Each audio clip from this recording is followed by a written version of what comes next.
ہر وقت اللہ کے کلام کو رکھتے ہیں۔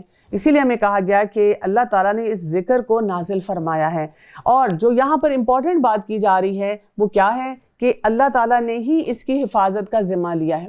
تو بات یہ ہے کہ جس کے ساتھ ہم جتنا وقت گزارتے ہیں اس سے زیادہ ہمارا تعلق اسی طرح سے مضبوط ہوتا ہے۔ تو اللہ سبحانہ وتعالیٰ ہمیں یہ یاد دلا رہے ہیں کہ یہ یاد دہانی کے لیے ہے۔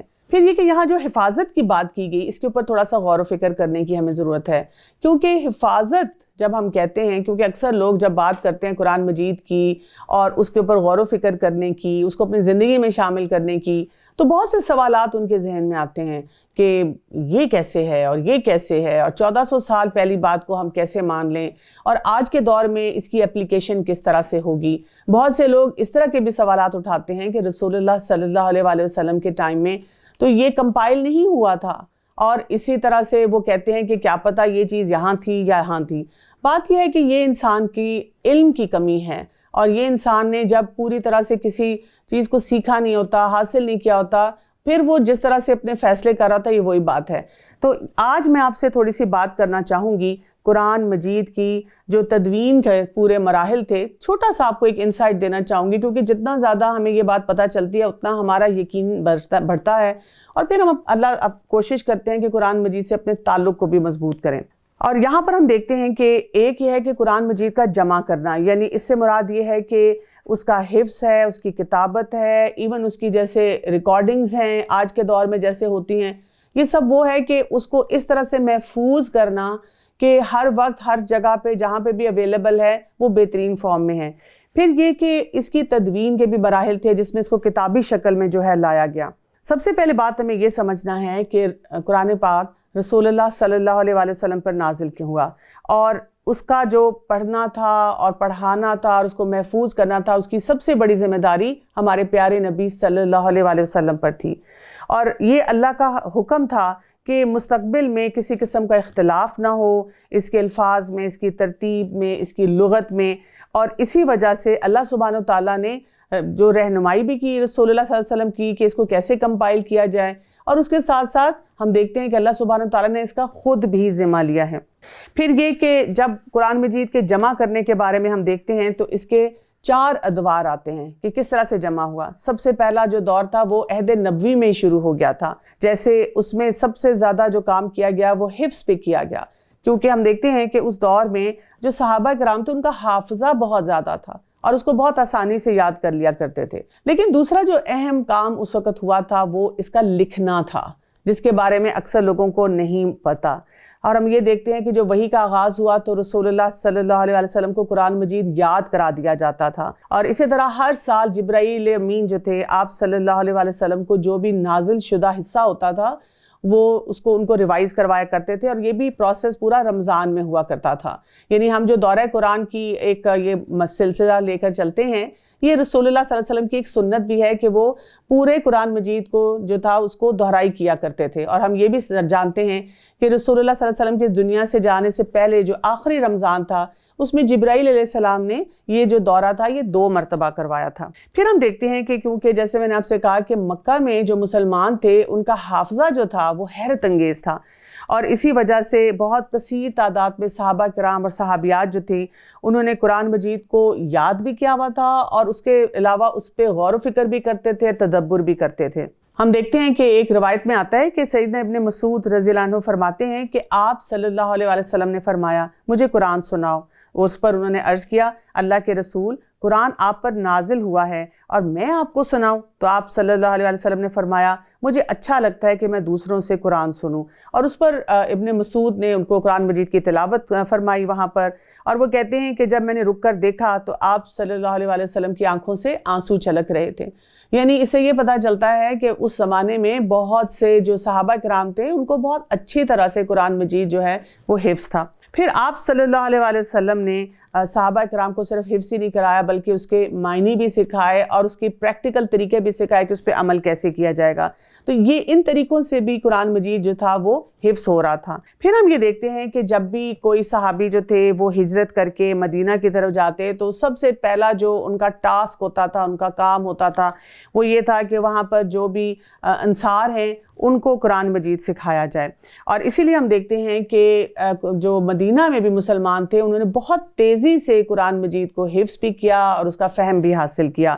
اور پھر وہاں سے بھی جن صحابہ کرام کو موقع ملتا تھا قریب کی بستیوں میں, علاقوں میں جانے کا, تو یہ ان کا ایک پرائمری ٹارگٹ ہوتا تھا کہ انہوں نے سب لوگوں کو قرآن مجید سکھانا ہے. اور ہم اس کے بارے میں دیکھ سکتے ہیں جیسے سیدنا ابو بکر صدیق رضی اللہ عنہ کے دور خلافت میں جب جنگ یمامہ ہوئی تو اس میں جو 70 جو صحابہ جو شہید ہوئے تھے وہ قرہ تھے اور وہ حافظ تھے. تو اب ہم دیکھتے ہیں کہ اتنی بڑی بڑی تعداد تھی جو کہ اس سوسائٹی میں وہاں پہ موجود تھی. تو خلافت راشدہ کے ہم دیکھتے ہیں کہ جو 30 سال تھے اس میں اسلام جو تھا وہ اس کی دعوت مشرق سے مغرب تک پھیل گئی اور ہر مجاہد کے گھر میں قرآن مجید ہوتا تھا جہاں پہ حفظ بھی تھا اور اس کے فہم کے اوپر بھی کام ہو رہا تھا. پھر ہم یہ بھی دیکھتے ہیں کہ عہد نبوی میں حفظ کے علاوہ ساتھ ساتھ قرآن مجید کو جمع کیا گیا. جیسے قتادہ رحمۃ اللہ علیہ نے سیدنا انس رضی اللہ عنہ بن مالک سے پوچھا کہ دور نبوی میں قرآن کس نے جمع کیا؟ تو انہوں نے کہا کہ 4 آدمیوں نے جو انصاری تھے, ابی بن کعب, زید بن ثابت, معاذ بن جبل اور ابو زید رضی اللہ عنہم. اور ہمیں اور بھی صحابہ کے نام ملتے ہیں جنہوں نے اس کی کتابت میں بہت اہم رول جو ہے وہ ادا کیا. اور نبی کریم صلی اللہ علیہ وسلم نے یہ پورا اہتمام خود کیا تھا تاکہ اس کی جو پوری ترتیب ہے, جس طرح سے آیات آئیں گی, وہ سب کچھ ویل ڈیفائنڈ تھا رسول اللہ صلی اللہ علیہ وسلم کی زندگی میں ہی. امام حاکم رحمۃ اللہ علیہ فرماتے ہیں کہ وہ کہتے ہیں کہ قرآن کریم 3 بار جمع کیا گیا. پہلی بار آپ صلی اللہ علیہ وسلم کی موجودگی میں, دوسری بار سیدنا ابو بکر صدیق رضی اللہ عنہ کی موجودگی میں, اور تیسری بار سیدنا عثمان رضی اللہ عنہ کے عہد میں. عمر رضی اللہ عنہ کے دور میں ہم دیکھتے ہیں کہ جو کچھ بھی اس وقت تک موجود تھا اس کو بہت تیزی سے پھیلایا گیا, کیونکہ ان کے دور میں ہم دیکھتے ہیں کہ فتوحات بہت ہوئی تھیں. تو انہوں نے یہ انشور کیا تھا کہ ہر گھر میں, ہر محلے میں, ہر علاقے میں قرآن مجید پہنچ بھی جائے اور جس سسٹم کے طریقے سے, جس قواعد سے اس کو پڑھایا جاتا ہے اور سکھایا جاتا ہے اس کو پوری طرح سے فالو کیا جائے. امام حاکم رحمۃ اللہ علیہ فرماتے ہیں کہ قرآن مجید 3 بار جمع کیا گیا. پہلی بار آپ صلی اللہ علیہ وسلم کی موجودگی میں, دوسری مرتبہ سیدنا ابو بکر صدیق رضی اللہ عنہ کی موجودگی میں, اور تیسری بار سیدنا عثمان رضی اللہ عنہ کے عہد میں. عمر رضی اللہ عنہ کے دور میں ہم دیکھتے ہیں کہ کیونکہ وہاں پہ اسلام بہت تیزی سے پھیلا تو انہوں نے اپنے دور میں یہ کیا تھا کہ اس کو ہر گھر میں پہنچانا, ہر علاقے میں پہنچانا, اور وہی بات کہ اس کا حفظ بھی ہے, اس کا فہم بھی ہے, سب چیزوں پر اچھی طرح توجہ دینا. جب ہم بات کرتے ہیں کہ اس کو 3 بار جمع کیا گیا تو اس میں کیا مراحل تھے. پہلی بار جو عہد نبوی میں اس کی کتابت اور تدوین ہوئی, اور یہ جمع صرف کتابت آیات اور اس کی ترتیب تک ہی نہیں تھا بلکہ جو صورتوں کا مقام تھا, جہاں پہ صورتوں کو ہونا چاہیے ان کو رکھا گیا تھا. اور اس کو ہم کہتے ہیں توفیقی ترتیب, یعنی کہ یہ اللہ تعالیٰ کی طرف سے ترتیب بتائی گئی تھی کہ کس کو کہاں پر ہونا چاہیے. دوسری مرتبہ ہم دیکھتے ہیں کہ جب ابو بکر صدیق رضی اللہ عنہ کے دور میں کیا گیا تو اب اس کو ایک مصحف کی شکل میں لایا گیا. یعنی اس سے پہلے جو تھا کہ وہ مختلف چیزوں پہ اس کو لکھا جاتا تھا لیکن ایک کمپائلڈ فارم میں موجود نہیں تھا. اور عہد عثمانی میں ہم یہ دیکھتے ہیں کہ کیونکہ اب یہ عربی لوگوں سے اجمی لوگوں تک جا رہا تھا تو وہاں پر اب ضرورت اس بات کی تھی کہ اجمیوں کے پڑھنے کے لیے اس کو اس طریقے سے لکھا جائے, اس خط میں لکھا جائے کہ لوگوں کے لیے پڑھنا آسان ہو. کیونکہ ہم دیکھتے ہیں کہ جو قرآن مجید نازل ہوا ہے وہ اس کا لہجہ نازل ہوا ہے, اور وہ جو اس کو لکھا گیا ہے پورا وہ پھر اس زمانے کے جو الفاظ تھے, ورڈز تھے, اور پھر جو کچھ بھی اس کے اعراب تھے اس کے مطابق کیا گیا. تو یہاں پر پھر خط عثمانی جو ہے اس کا انٹروڈکشن ہمیں ملتا ہے, اور جس کے ذریعے اب اس کو مزید بہتر بنایا گیا. اور آج کے دور تک ہم دیکھتے ہیں کہ بہت سی ایفرٹس اور بھی ہوئی ہیں, لیکن ان ایفرٹس میں سب سے زیادہ ہمیشہ یہ دیکھا گیا ہے کہ قرآن مجید لوگوں تک صحیح طریقے سے پہنچایا جائے اور حفاظت کے ساتھ پہنچایا جائے.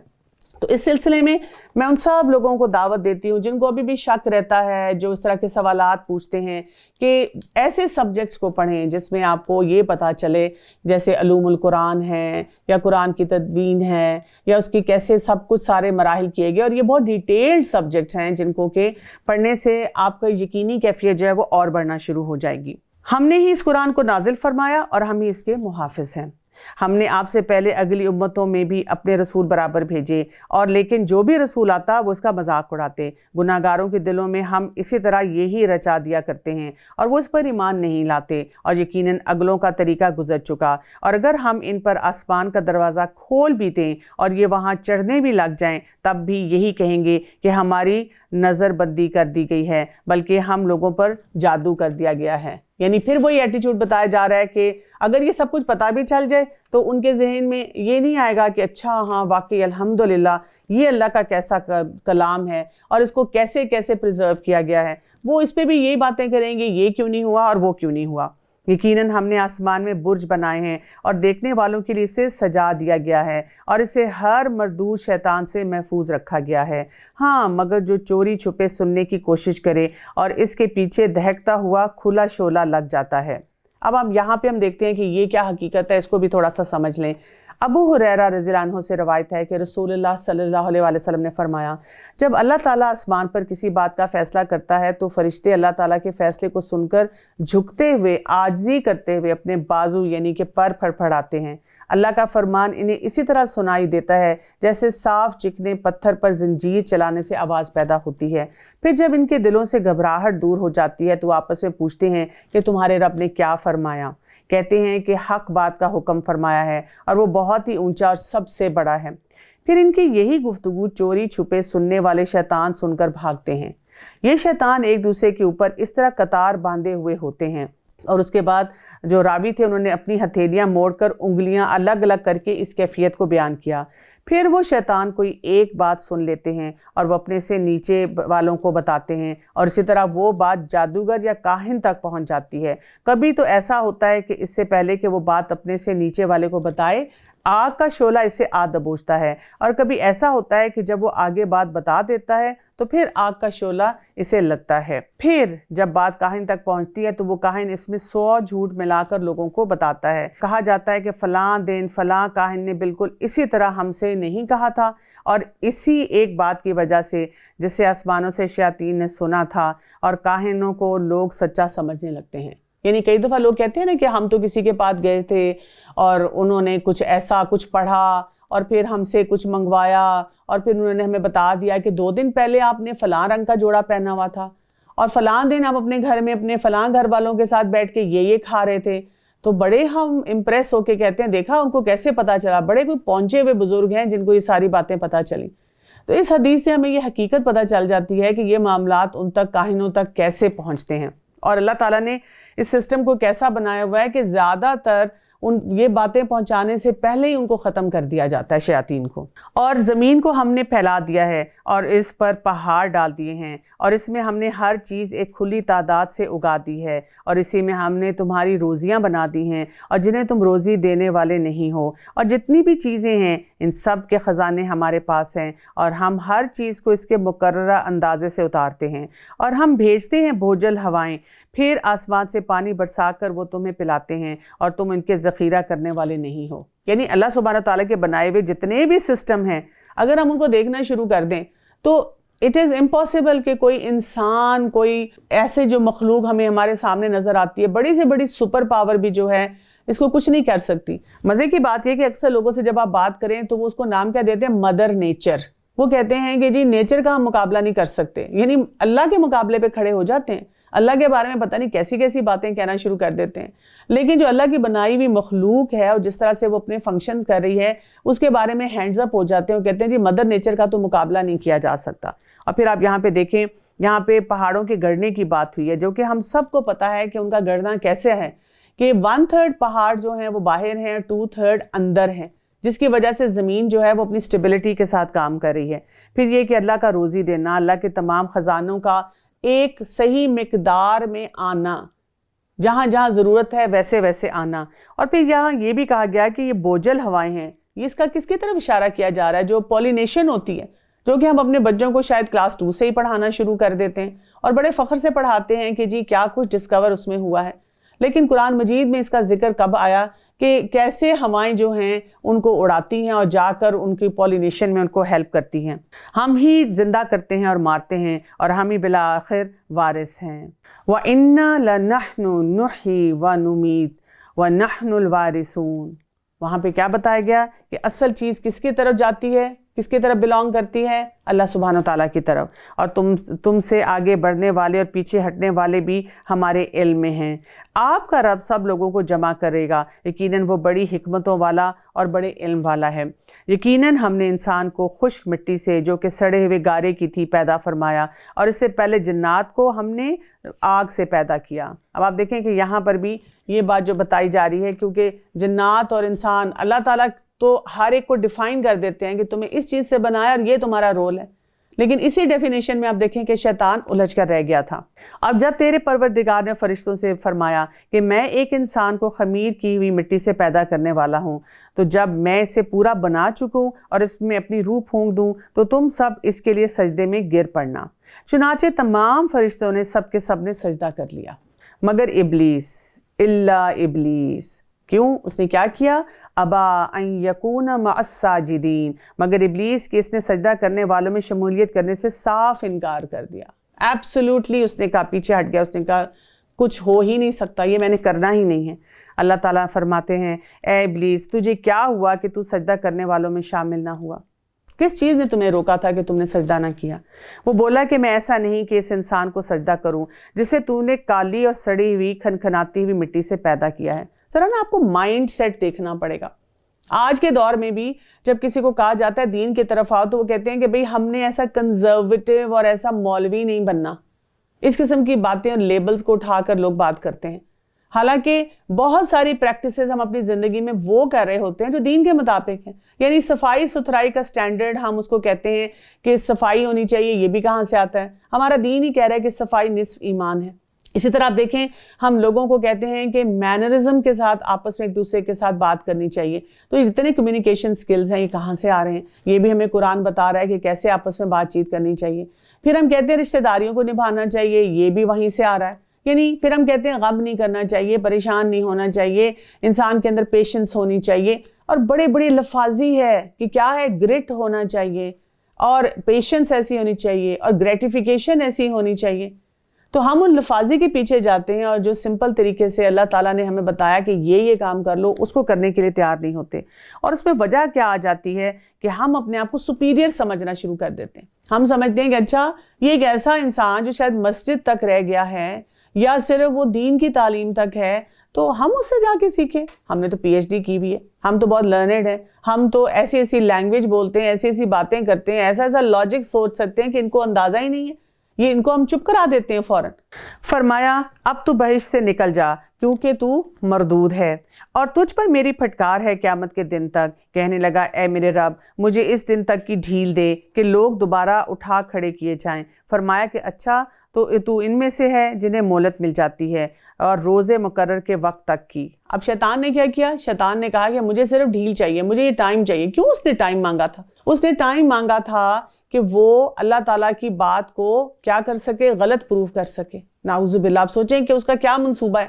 یعنی اس نے کہا ٹھیک ہے میں تو بھٹک گیا ہوں نا، اب میں پروف کروں گا کہ جس مخلوق کو اللہ تعالیٰ نے بنایا اور جس کے لیے کہا کہ سب اس کو سجدہ کریں، اس کے بارے میں جو ہمارے رب کا گمان تھا وہ درست نہیں تھا، اور اس مخلوق نے کیا کرنا ہے۔ شیطان نے کہا کہ اے میرے رب چونکہ تو نے مجھے گمراہ کیا ہے، مجھے بھی قسم ہے کہ میں بھی زمین میں ان کے لیے مزین کروں گا اور ان سب کو بھی بہکاؤں گا۔ اب آپ دیکھیں کہ اس کا طریقہ کار کیا تھا، کیا کہتا ہے؟ قال ربی بما اغویتنی۔ آپ نے بھٹکایا، اللہ نے بھٹکایا۔ اللہ تعالیٰ نے تو اسے سیدھا سیدھا کام کہا تھا کہ سجدہ کرو، سب نے سجدہ کر لیا تھا، جتنے وہاں پہ فرشتے تھے، اس نے خود ہی سجدہ نہیں کیا۔ اللہ تعالیٰ نے تو نہیں اس کو کہا تھا کہ تم ایسا کام غلط کرنا۔ آپ دیکھیں اسی طرح سے کئی دفعہ لوگ بھی یہی کام کرتے ہیں کہ خود کچھ معاملہ اپنا درست نہیں رکھتے لیکن دوسرے لوگوں کو بلیم کرتے رہتے ہیں۔ ہمارا تو چھوٹے چھوٹے معاملات میں یہی حال ہوتا ہے۔ مثلا ہم کہتے ہیں فلاں کی وجہ سے غصہ آیا، حالانکہ غصہ کس کی وجہ سے آیا؟ مجھے اپنی وجہ سے آیا۔ کہ میری اینگر مینجمنٹ نہیں ہے. اسی طرح سے ہم کسی اور کے بارے میں دیکھ کر کہتے ہیں کہ اس نے جو یہ کام کیا تو پھر میرے منہ سے یہ نکل گیا, وہ بھی ہمارا اپنی وجہ سے ہوا. یعنی ہر معاملے میں اگر ہم کہیں کہ میں دراصل نیگیٹو اس لیے ہوں نا کہ بہت نیگیٹو لوگوں میں رہتی ہوں, میرے ہسبینڈ ایسے, میری ساس ایسی, میری بیوی میرا دماغ خراب کرتی, تو ہمیں یاد رکھنا چاہیے کہ ہم اپنے کسی بھی بیہیویئر کی رسپانسبلٹی کسی اور کو نہیں دے سکتے. ہماری اپنی رسپانسبلٹی ہے کہ ہم نے اپنے آپ کو کیسا رکھنا ہے.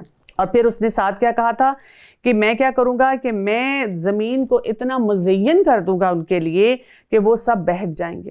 تو یہ دو باتیں جو ہیں ان کو ہائی لائٹ کر کے یاد رکھنے کی ضرورت ہے. یعنی اپنے سامنے نا کہیں لکھنا چاہیے. جیسے ہوتا ہے نا کہ آپ جب صبح اٹھتے ہیں, کسی نے امتحان کوئی دینا ہو تو صبح اٹھ کے انسان جلدی اٹھتا ہے, ریویژن بھی کرتا ہے, پھر اس کے بعد اپنے کچھ نوٹس کو ہائی لائٹ بھی کرتا ہے, پھر گھر والے اس کو بتاتے بھی ہیں یاد رکھنا اگر یہ کویسچن آئے تو یہ آنسر لکھنا ہے, اس کو اس طرح سے پڑھنا ہے, یاد رکھنا اگر کوئی دفتر جا رہا ہے انٹرویو دینے اس کو بھی بتایا جاتا ہے, آرام سے بولنا, صحیح طرح سے بات کرنا. تو شاید ہمیں آپس میں اپنے لیے بھی اور اپنے پیاروں کو بھی صبح صبح ہر روز یہ ریمائنڈر دینے کی ضرورت ہے. یاد رکھنا کہ شیطان نے تمہیں بہکانا ہے, اور یاد رکھنا کہ اس نے ہر چیز کو تمہارے لیے کتنا خوبصورت بنانا ہے, مزین کرنا ہے. اس نے پکا وعدہ یہاں پر کیا ہوا ہے, اور ساتھ وہ اس نے کہا ہے کہ میں بہکاؤں گا ہی بہکاؤں گا. اور لیکن ساتھ کیا کہہ دیا گیا, الا عبادک منہم المخلصین, کون لوگ بچ جائیں گے اس میں سے سوائے تیرے ان بندوں کے جو منتخب کر لیے گئے ہیں, خالص کر لیے گئے ہیں. یعنی کہ دیکھیں خالص دودھ جو ہوتا ہے وہ خالص ہی رہتا ہے, خالص کپڑا جو ہوتا ہے وہ بھی میچ لیس ہوتا ہے. پیور انوائرمنٹ بھی کہیں ملتی ہے جہاں پہ کوئی پولوشن نہیں ہوتی, وہاں پہ بھی ایک اور ہی مزہ آتا ہے. اس سے یہ بھی بات سمجھ آتی ہے کہ اگر ہم شیطان کے حملوں سے بچنا چاہتے ہیں تو ہمیں اپنے آپ کو خالص کرنا ہوگا, پیوریفائی کرنا ہوگا, اپنے آپ کو قرآن کے زیادہ سے زیادہ قریب رکھنا ہوگا. کیونکہ جب ہم کیجول ہو جائیں گے, بالکل ہر چیز کو لائٹلی لیں گے, ہر بات پہ کہیں گے so what so what so what, کیا حرج ہے, کیا حرج ہے, اس میں کیا حرج ہے, اس میں کیا بات ہے, اس سے کیا فرق پڑتا ہے, تو کیا ہوگا ہمارے پورے سسٹم میں, جو ہمارا روحانی سسٹم ہے نا, اس میں ملاوٹیں آتی جائیں گی. جتنی ملاوٹیں آتی جائیں گی تو پھر کیا ہو جائے گا, ہم اس نرغے میں آ جائیں گے, شیطان کے ٹریپ میں ہم بہت جلدی آ جائیں گے. ارشاد ہوا کہ ہاں یہی مجھ تک پہنچنے کی سیدھی راہ ہے. قال ھذا صراط علی مستقیم, کہ یہاں پہ کیا ہے کہ سیدھے راستے کی طرف جو رہے گا, جو اخلاص کے ساتھ مخلص اپنے آپ کو کر لے گا, جو اللہ کے راستے پہ رہے گا, وہ انسان اپنے آپ کو شیطان سے بچا سکے گا. میرے بندوں پر تجھے کوئی غلبہ نہیں, لیکن ہاں جو گمراہ لوگ تیری پیروی کریں. یعنی یہاں پر بھی آپ دیکھیں ڈسکلیمر آ گیا ہے, وہ کیا ہے کہ جو خالص ہو جائے گا تو اس کو کوئی نقصان نہیں ہوگا, اس کے مسئلے مسائل جو ہیں وہ نہیں اس طرح کے ہوں گے. اور جو اپنے آپ کو گمراہ کر لے گا, وہ کیجول ہو جائے گا دین کے معاملے میں, جو اس کا دل چاہے گا وہ کرے گا, تو پھر کیا ہے, اس کے لیے روز ایک مسئلہ چیلنج اس کے سامنے ہوگا جہاں پہ وہ سلپ سے سلپ ہوتا چلا جائے گا. یقیناً ان سب کے وعدے کی جگہ جہنم ہے جس کے 7 دروازے ہیں, ہر دروازے کے لیے ان کا ایک حصہ بٹا ہوا ہے. پرہیزگار جنتی لوگ باغوں اور چشموں میں ہوں گے, ان سے کہا جائے گا سلامتی اور امن کے ساتھ اس میں داخل ہو جاؤ, اور ان کے دل میں جو کچھ رنجش اور کینہ تھا ہم سب کچھ نکال دیں گے. وہ بھائی بھائی بنے ہوئے ایک دوسرے کے آمنے سامنے تختوں پر بیٹھے ہوئے ہوں گے. فاسٹ فارورڈ کر کے کیا بتایا جا رہا ہے کہ اب ان کو کیا کہا جائے گا, جو لوگ متقی ہیں, ان المتقین فی جنات وعیون ادخلوها بسلام آمنین, کہ ان کو جنتوں میں داخل کیا جائے گا اور ساتھ ان کو سلامتی کے ساتھ, یعنی ویلکم کر کے, بہت گرینڈ قسم کا ان کو ویلکم ملے گا اور وہاں پہ وہ داخل ہوں گے. لیکن کیا ہوگا, جو ان کے دلوں میں کسی قسم کی اپنے بھائی کے لیے کوئی رنجش ہوگی کسی قسم کی, اس سب کو وہاں پر نکال دیا جائے گا. ابو سعید رضی اللہ عنہ بیان کرتے ہیں کہ نبی کریم صلی اللہ علیہ وآلہ وسلم نے فرمایا کہ مومن آگ سے چھٹکارا حاصل کر کے جنت اور دوزخ کے درمیان ایک پل پر روک لیے جائیں گے. وہاں ان کے آپس کے مظالم کا بدلہ ہوگا اور وہ پاک ہو کر جنت میں جانے کی اجازت پائیں گے.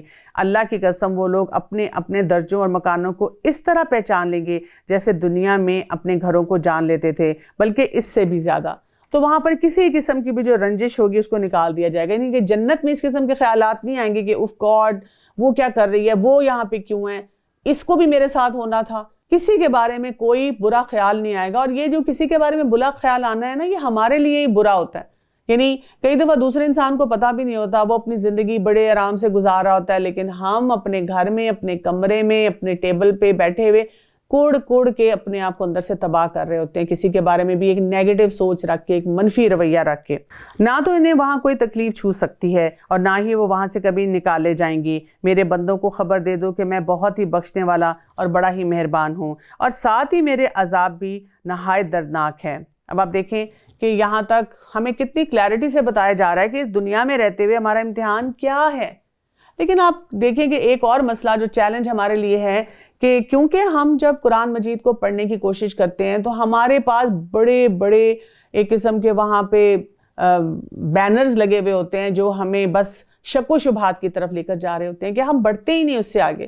اور قرآن مجید کی تلاوت کرتے ہوئے اسی لیے جہاں ہم اللہ کی پناہ میں آئیں شیطان سے، تاکہ شیطان ہمیں کوئی وسوسے نہ دے سکے، ساتھ ساتھ ہم اللہ سے یہ بھی عہد و پیمان کریں، وعدے کریں کہ اللہ تعالیٰ مجھے یہ آیات اس طرح سکھا دے جس طرح سے تو نے ان کو نازل فرمایا، تاکہ میں ان کی حقیقت تک پہنچ سکوں۔ انہیں ابراہیم کے مہمانوں کا بھی حال سنا دو کہ جب انہوں نے ان کے پاس آ کر سلام کیا اور انہوں نے کہا کہ ہم کو تو تم سے ڈر لگتا ہے۔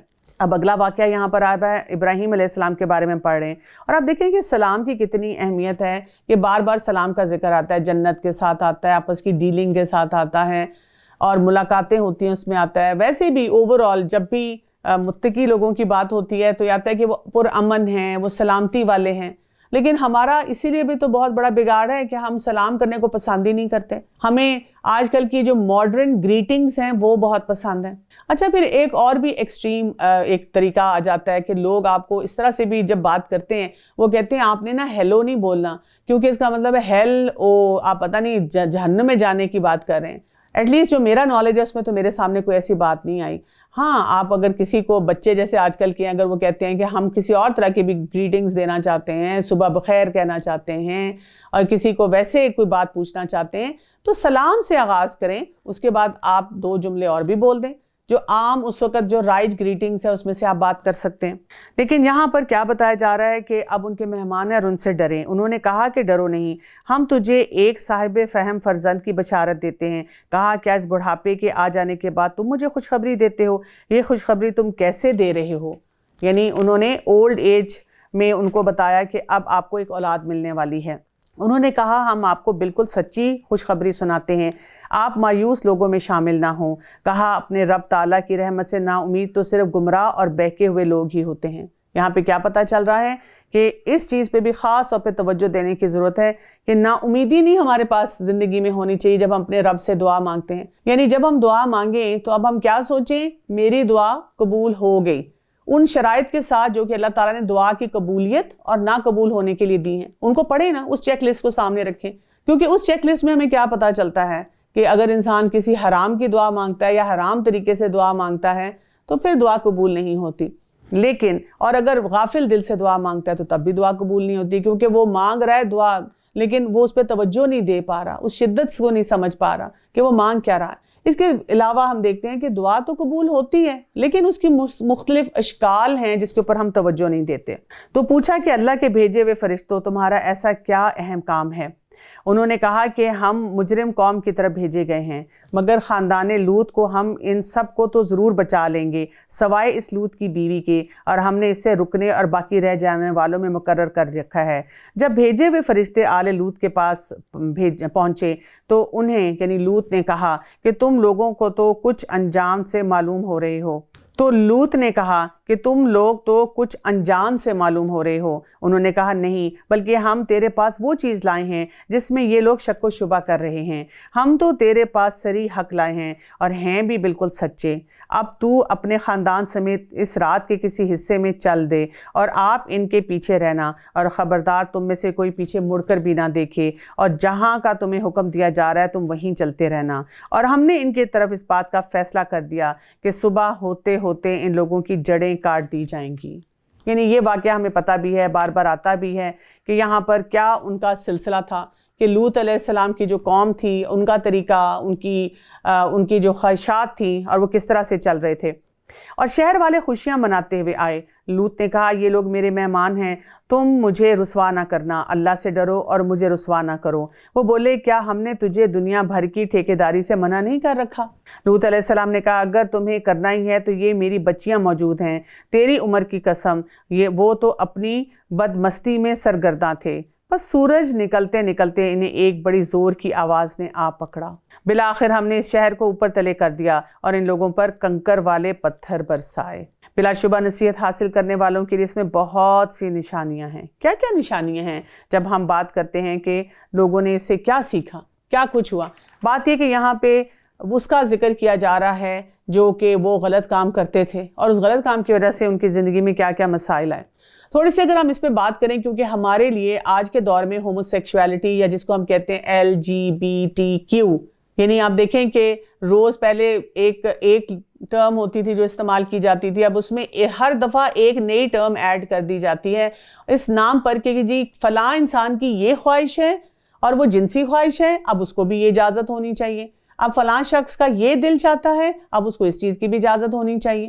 تو یہاں پہ اگر ہم تھوڑا سا انڈرسٹینڈ کریں، کیونکہ یہ بہت سے ممالک میں لا جو ہے یہ اسٹیبلش ہو چکا ہوا ہے اور مسلمانوں کے لیے، وہ لوگ جو کہ اس سے اپنے آپ کو بچانا چاہتے ہیں، ان کے لیے بہت مشکل ہو چکا ہوا ہے۔ یعنی آپ اس حد تک دیکھیں کہ اس کام کی، اس برائی کی یلغار ہمارے اوپر ہے کہ اگر آپ گوگل کرنا شروع کریں، عام حالات میں آپ کسی چیز کے اوپر بھی گوگل کریں، مثلاً آپ پڑھنا شروع کریں غصے کے بارے میں، کسی اور ایول کے بارے میں، جو بھی سوسائٹی میں ہوتا ہے، چوری ہے یا نفرتیں ہیں یا جیلسیز ہیں، حسد ہے، آپ کو اتنا مٹیریل ملے گا جو کہ بالکل قرآن کے حکم کے مطابق ہوگا۔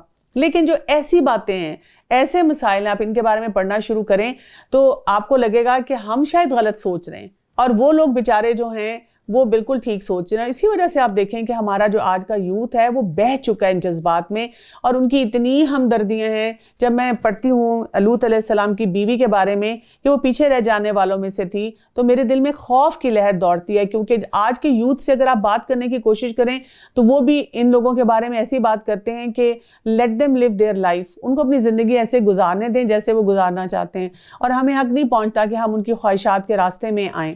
تو تھوڑی سی بات ہم یہ سمجھنے کی کوشش کریں کہ انسان کی جو جنسی خواہشات ہوتی ہیں، ان کو کہا جاتا ہے یہ فنڈامنٹل ڈیزائر ہے، اور یہ کس چیز کے ساتھ ایسوسیٹڈ ہوتی ہے؟ جو ہماری فیلنگز ہوتی ہیں، جو ہمارے جذبات ہوتے ہیں، جو ہماری سوچیں ہوتی ہیں، اور پھر جو ہمارے بیہیویئرز ہیں اس میں پھر یہ ریفلیکٹ کرنا شروع کر دیتے ہیں۔ اور اس میں جو ہے ہم یہ دیکھتے ہیں کہ ہماری جو یہ آگے نسل کو، انسانی نسل کو بڑھانے کے لیے ضروری ہے، سوشل سسٹم کو ڈیولپ کرنے کے لیے ضروری ہے، اس کے ساتھ ساتھ نفسیاتی طور پر انسان کی اپنی پہچان اور اس کے ساتھ جو سوسائٹی کی پہچان ہوتی ہے اس کے لیے ضرورت ہے۔ اسی لیے آپ دیکھتے ہیں کہ شادی کے انسٹیٹیوشن کو اسٹیبلش کیا گیا اور اس میں بہت سی باتیں رکھی گئی، اس میں ایک جو اہم چیز ہے وہ میاں بیوی کا جو تعلق ہے اس کو مضبوط بنایا گیا ہر حساب سے، تاکہ یہ جو بنیاد ہے یہ بھی مضبوط ہو۔ اور یہ بھی دیکھا گیا ہے کہ انسان کے جو جنسی رجحانات ہوتے ہیں اس سے اس کا ذہن بھی اسی حساب سے ڈیولپ ہوتا ہے، اس کا جسم بھی، اور اس کی بہت ساری جو حرکات ہوتی ہیں اس کے مطابق چلتی ہیں۔ پھر لوگ یہ بھی کہتے ہیں کہ آج کے دور میں ایک ٹرم یوز کی جاتی ہے سیکشول اورینٹیشن، اور وہ کہتے ہیں کہ ہر انسان کی اپنی ایک اٹریکشن ہے۔ کچھ لوگ آپ کے سامنے آ کے کہتے ہیں کہ میرا کیا قصور، مجھے بچپن سے سیم سیکس اٹریکشن تھی، میرا کیا قصور کہ مجھے اس کیٹیگری کے لوگوں کے متعلق جو ہے ایسے خیالات آتے تھے۔ تو بات یہ ہے کہ یہ سوال ہم اٹھا سکتے ہیں یہاں پر کہ واٹ از نارمل، اور کون فیصلہ کرے گا اس کا نارمل ہونا؟ اگر ہم اسی رفتار سے چلتے رہے اور ہم نے اس کے بارے میں کچھ سوچا نہیں، کہ بند نہیں باندھا، تو پھر آگے کیا ہوگا؟ جبکہ ہم دیکھتے ہیں کہ جو یہ انٹر سیکس انڈیویجولز ہماری سوسائٹی میں پیدا ہوتے ہیں جو کہ پھر آگے بڑھ کے اس طرح کے بہت سے مسائل میں جاتے ہیں، وہ صرف 2% ہیں۔ یہ یعنی کہ سائنٹیفک فیکٹ ہمیں یہ بتا رہا ہے، تو اس سے پتہ یہ چلتا ہے کہ یہ اتنا بڑا ایسا ایشو نہیں تھا، ان 2% کو ہینڈل کرنا زیادہ آسان تھا، بجائے اس کے کہ جو ہمارے بہت میجورٹی پاپولیشن ہے جن کو اللہ تعالیٰ نے ایک فطرت پہ پیدا کیا ہے، وہ کسی اور سسٹم کی طرف چلے جائیں۔ ہم یہ بھی دیکھتے ہیں کہ یہ جو LGBTQ کے سسٹم میں لوگ ہوتے ہیں، ان کے بارے میں آتا ہے کہ ان کی مینٹل ہیلتھ کے بہت بڑے چیلنجز ہوتے ہیں۔ 61% کے قریب ایک سٹڈی کے مطابق یہ ڈپریشن میں ہے، 45% کو PTSD یعنی کہ جو پوسٹ ٹرومیٹک جو ڈپریشن ہے وہ ان کو ہوتا ہے، 36% کو انزائٹی ہوتی ہے، اور ان میں سوسائڈ ریٹ بھی بہت زیادہ ہے۔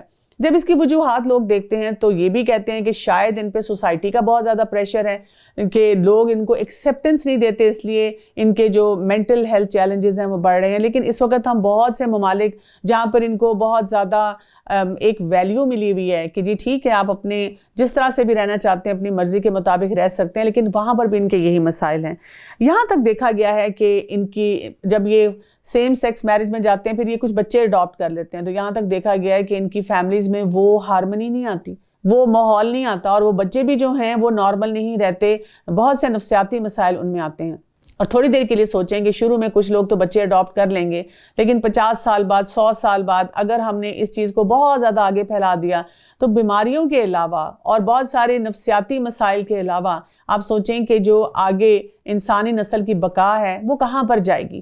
یعنی یہ بہت ساری لاجیکل باتیں بھی ہیں اور بہت ساری ایسے مسائل ہیں جن کے اوپر توجہ دینے کی ضرورت ہے۔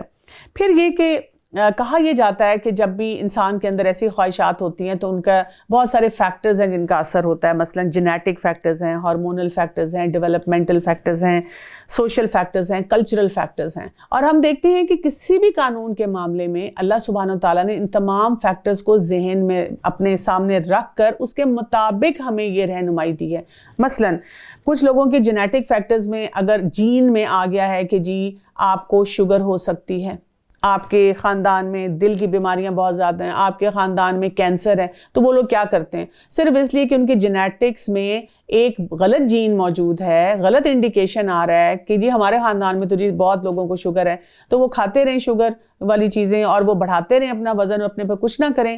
ہم نے تو یہی دیکھا ہے کہ جن لوگوں کو ذرا سا احساس ہو جاتا ہے وہ تو جناب ایکسرسائز اور ویٹ اور ڈاکٹرز کو ریگولر اینول ٹیسٹ کرانا کہ ہماری جین اگر ہمیں کوئی غلط چیز کی طرف انڈیکیشن کر رہی ہے ہم نے وہ کام نہیں کرنا۔ لیکن جہاں پر اب ہمارے اس قسم کے مسائل آ رہے ہیں، اتنا بڑا حرام کام آ رہا ہے، ہم کہتے ہیں جی کیا کریں بیچارے ان کی جین میں ہیں، تو وہ اپنی جین کے مطابق کیوں چلتے ہیں؟ ایک جین اگر یہ آ گئی ہے تو لیکن بہت ساری اور جینز ان کو جو صحیح چیزیں سکھا رہے ہیں اس کے مطابق کام کیوں نہیں کرتے؟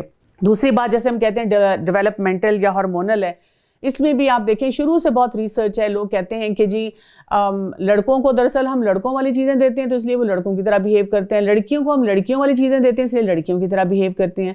تو اگر ہم ان کو فری چوائس دیں تو پھر ان کا جو دل چاہے گا وہ پک کریں گے۔ باقاعدہ اس وقت دنیا میں ایسی موومنٹس ہیں جو کہتے ہیں کہ جب بچہ پیدا ہوگا تو ہم اس کا لکھیں گے کہ یہ میل ہے فیمیل ہے، بلکہ ہم ابھی کچھ بھی ڈیسائیڈ نہیں کریں گے، جب بچہ بڑا ہوگا وہ خود ڈیسائیڈ کرے کہ وہ میل بننا چاہتا ہے یا فیمیل بننا چاہتا ہے۔ اللہ اکبر، ہم کس طرف جا رہے ہیں اگر ہم سوچنے کی کوشش کریں۔ اور یہاں پر یہ سارے فیکٹر جو ہیں آپ دیکھیں یہ بھی ہماری مضبوطی کے لیے ہیں۔ اس میں کیا حرج ہے کہ ایک لڑکی پیدا ہوئی ہے تو اس کو وہ ماحول دیا جائے، کیونکہ ہمارا دین تو یہی بتاتا ہے کہ لڑکی کو ایسا لباس پہنایا جائے، ایسی سوچ دی جائے، اور لڑکے کو سونا نہ پہنایا جائے، ریشم نہ پہنایا جائے، اس کے اندر وہ لڑکوں والا مزاج ہے، لڑکیوں کے اندر لڑکیوں والا مزاج ہے۔ تو جب ہم باقی چیزوں میں ماحول کے مطابق بہت سے کام کرتے ہیں تو اب ہم کیوں نہیں ماحول کے مطابق دیکھتے کہ ہمیں کیا کرنا ہے؟ اسی طرح سے ہم یہ بھی دیکھتے ہیں کہ سوشل اور کلچرل نارمز جو ہوتے ہیں ان کا بھی بڑا اثر ہوتا ہے، یعنی کسی چیز کے سلسلے میں بھی ہوتا ہے۔ ہر معاملے میں ہم ان چیزوں کو بھی صحیح راستے کی طرف لے کر جاتے ہیں، لیکن پھر وہی بات آ گئی کہ جب ہم اپنی خواہشات کے نرغے میں اتنے آگے ہیں تو ہم ایسے سوسائٹیز پیدا کر رہے ہیں، ایسے کلچرز پیدا کر رہے ہیں جس میں ان چیزوں کو ویلکم کیا جائے، ان کے لیے سافٹ کارنرز ڈیولپ کیے جائیں۔ ہم کیوں نہیں ان کلچرز میں، سوسائٹیز میں یہ باتوں کی اویئرنیس دیتے کہ ان کے جو غلط اثرات ہیں وہ بہت زیادہ ہیں اور ہمیں اپنے آپ کو اور اپنی آگے کی نسلوں کو اس سے بچا کر رکھنا ہے۔ یعنی بات یہ ہے کہ یہ جو معاملات ہیں ان کے بارے میں ہم پیرنٹس کو، خاص طور پہ اساتذہ کو، لوگوں کو، پڑھے لکھے طبقے کو بہت اویئرنیس ہونی چاہیے، اس کے بارے میں غور و فکر کرنا چاہیے اور اس کلیئرٹی کے ساتھ کرنا چاہیے کہ جب اللہ سبحانہ وتعالیٰ نے قرآن میں سب سے سخت سزا ان کو دی، ان کو کسی قسم کی سپیس نہیں دی گئی، ان کو نہیں چھوڑا گیا، اس بات پہ کوئی لاجک دے کر ان کو نہیں چھوڑا گیا، تو ہم کیسے کبھی جین کا لاجک دے کے، کبھی کلچر کا، کبھی خواہشات کا، ان کو ایسی بے راہ روی پہ جانے کے لیے کھلم کھلا اجازت دے سکتے ہیں؟ یہ بستی ایسی راہ پر ہے جو برابر چلتی رہتی ہے اور اس میں ایمان والوں کے لیے بڑی نشانی ہے۔ ایکا بستی کے رہنے والے بھی بڑے ظالم تھے اور جن سے آخر ہم نے انتقام لے ہی لیا۔ یہ دونوں شہر کھلے عام راستے پر ہیں اور ہجر والوں نے بھی رسولوں کو جھٹلایا۔ اب آپ دیکھیں کہ اللہ سبحانہ تعالیٰ اس صورت میں ہمیں مختلف واقعات بتا کے وارننگز دے رہے ہیں، سمجھا رہے ہیں کہ کس راستے پہ ہم نے نہیں جانا اور ان لوگوں نے کیا کیا غلطیاں کی تھیں۔ اور یہ جو ہجر والوں کا ذکر آ رہا ہے جس کے نام پہ یہ صورت ہے، یہ قوم سمود کا بات ہو رہی ہے، جنہیں ہم نے ان کو اپنی نشانیاں بھی عطا فرمائیں، لیکن تاہم وہ ان سے روگردانی ہی کرتے تھے۔ یہ لوگ پہاڑوں کو تراش تراش کر گھر بناتے تھے بے خوف ہو کر۔ کیوں؟ یعنی جب وہ گھر بناتے تھے تو وہ سمجھتے تھے کہ ہم پہاڑوں کے اندر گھر بنا رہے ہیں اور ہمیں کوئی بھی نقصان کسی قسم کا نہیں ہو سکتا، ہم بڑے سیف ہیں، ہم بڑی سیف زون میں ہیں۔ جبکہ ہم دیکھیں کہ وہاں پر ان کو کیسے وہ ان کے اوپر جو ہے اللہ تعالیٰ کی طرف سے عذاب آیا تھا کہ ایک ایسی آواز تھی جس نے ان کو ختم کر دیا۔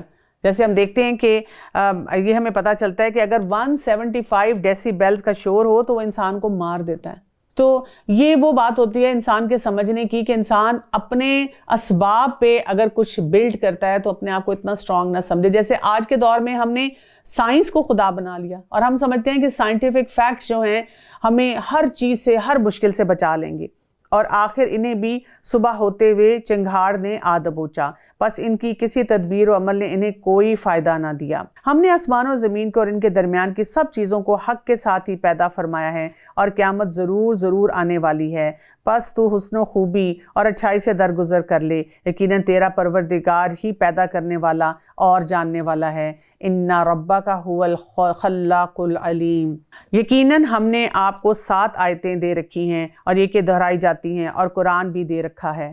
یہاں پر ہم دیکھتے ہیں کہ سورہ الحجر کی آیت نمبر 87 میں اللہ سبحانہ تعالیٰ کیا فرما رہے ہیں؟ وَلَقَدْ آتَيْنَاكَ سَبْعًا مِّنَ الْمَثَانِي وَالْقُرْآنِ الْعَظِيمِ، کیا کہا جا رہا ہے کہ یقیناً ہم نے آپ کو 7 آیتیں دے رکھی ہیں کہ وہ دہرائی جاتی ہیں، اور قرآن بھی دے رکھا ہے۔ یعنی کہ اب ہم قرآن مجید کو جب کھولتے ہیں تو یہ 7 آیتیں سورہ الفاتحہ کی ہیں، وہ اس کا حصہ ہی ہیں، لیکن ان کو ہائی لائٹ کرنے کے لیے ان کی طرف جو ہے دوبارہ سے اشارہ کیا جا رہا ہے۔ ابو سعید بن معلی رضی اللہ عنہ فرماتے ہیں کہ میں مسجد میں نماز پڑھ رہا تھا کہ نبی کریم صلی اللہ علیہ وسلم نے مجھے آواز دی، اور پھر آپ نے مجھے فرمایا کہ میں تمہیں قرآن کی ایک ایسی صورت بتاؤں گا جو قرآن کی سب صورتوں سے بڑھ کر ہے، اور مسجد سے نکلنے سے پہلے تمہیں بتا دوں گا۔ پھر آپ نے میرا ہاتھ پکڑ لیا اور مسجد سے باہر نکلنے کا ارادہ کر لیا، تو میں نے عرض کیا کیا آپ نے مجھے یہ نہیں کہا تھا کہ مسجد سے نکلنے سے پہلے مجھے قرآن مجید کی سب سے عظیم صورت کے بارے میں آپ بتائیں گے؟ تو آپ صلی اللہ علیہ وسلم نے فرمایا کہ وہ الحمدللہ رب العالمین یعنی سورہ الفاتحہ ہے۔ یہی 7 مثانی یعنی بار بار دہرائی جانے والی 7 آیات والی صورت ہے، اور یہی قرآن مجید کی سب سے عظیم صورت ہے۔ تو یہاں سے ہم یہ دیکھتے ہیں کہ یہاں پر سورہ الفاتحہ کی اہمیت کو اجاگر کیا گیا ہے۔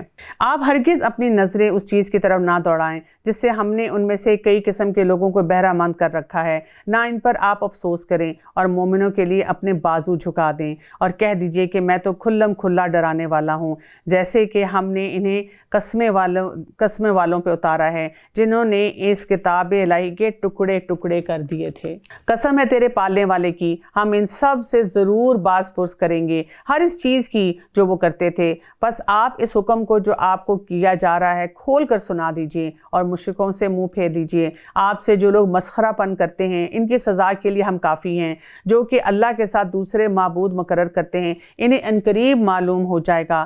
ہمیں خوب علم ہے کہ ان کی باتوں سے آپ کا دل تنگ ہوتا ہے۔ آپ اپنے رب کی تسبیح اور حمد بیان کرتے رہیں اور سجدہ کرنے والوں میں شامل ہو جائیں۔ فَسَبِّحْ بِحَمْدِ رَبِّكَ وَكُن مِّنَ السَّاجِدِينَ، آپ اپنے پروردگار کی تسبیح اور حمد کرتے رہیں اور سجدہ کرنے والوں میں شامل ہو جائیں، اور اپنے رب کی عبادت کرتے رہیں یہاں تک کہ آپ کو موت آ جائے۔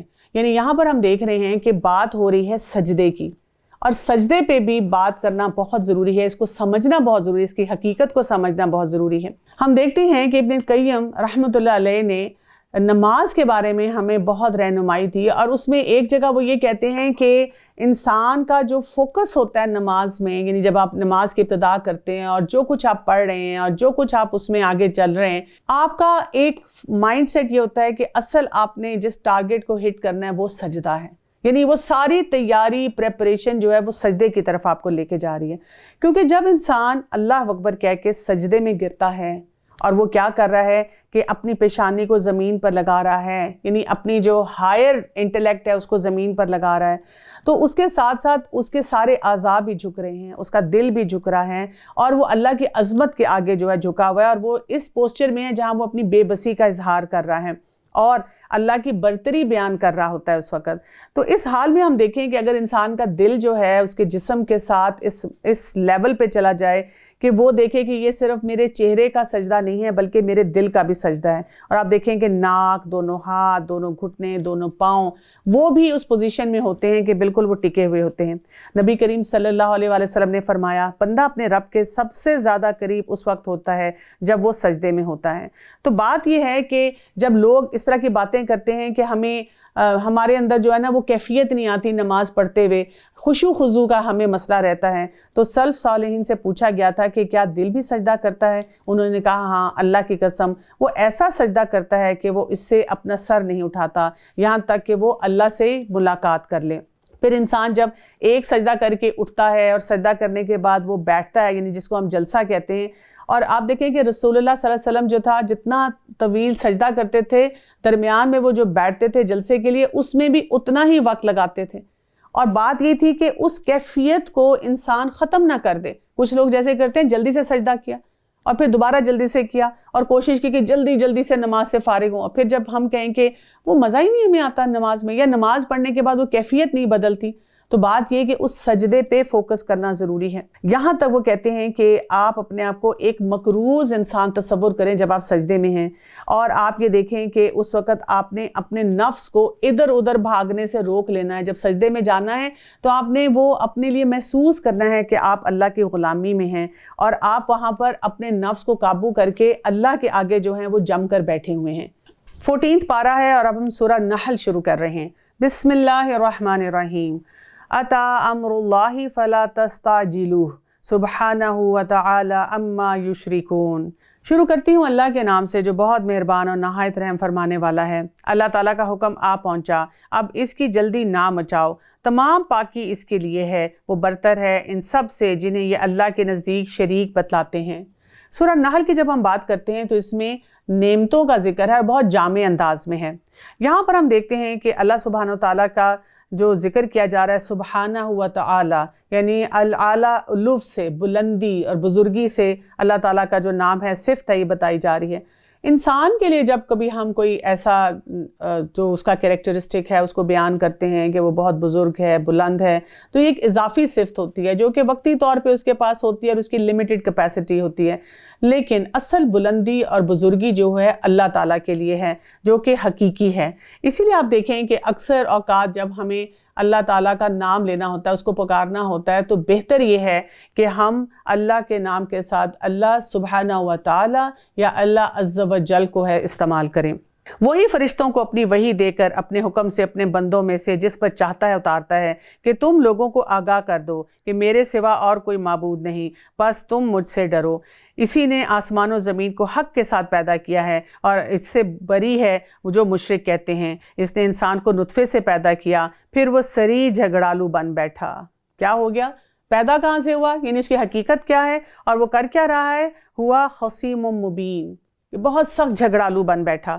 اسی نے چوپائے پیدا کیے جن میں تمہارے لیے گرمی کے لباس ہیں اور بھی بہت سے نفع ہیں اور تمہارے کھانے کے کام آتے ہیں، اور ان میں تمہارے رزق بھی ہے، جب چرا کر لاؤ تب بھی اور جب چرانے لے جاؤ تب بھی، اور وہ تمہارے بوجھ ان شہروں تک اٹھا لے جاتے ہیں جہاں تم بغیر آدھی جان کیے پہنچ ہی نہیں سکتے تھے۔ یقیناً تمہارا رب بڑا ہی شفیق اور نہایت مہربان ہے۔ گھوڑوں کو، خچروں کو، گدھوں کو اس نے پیدا کیا کہ تم ان کی سواری کر لو، اور وہ باعث زینت بھی ہیں، اور بھی وہ ایسی بہت چیزیں پیدا کرتا ہے جن کا تمہیں علم بھی نہیں ہے۔ یہاں پہ ہمیں دیکھیں خاص طور پہ کیا بتایا جا رہا ہے، وَيَخْلُقُ مَا لَا تَعْلَمُونَ، یعنی بعد کے ادوار میں بھی یہ آج کل جو کچھ ہمارے پاس ہے ہم امیجن نہیں کر سکتے کہ آج سے 20 سال بعد، 100 سال بعد کیا کچھ اور اللہ تعالیٰ کی طرف سے پیدا ہونے والا ہے۔ درمیانی راہ اللہ کی طرف سے پہنچنے والی ہے اور بعض ٹیڑھی راہیں ہیں، اور اگر وہ چاہتا تو تم سب کو راہ راست پر لگا دیتا۔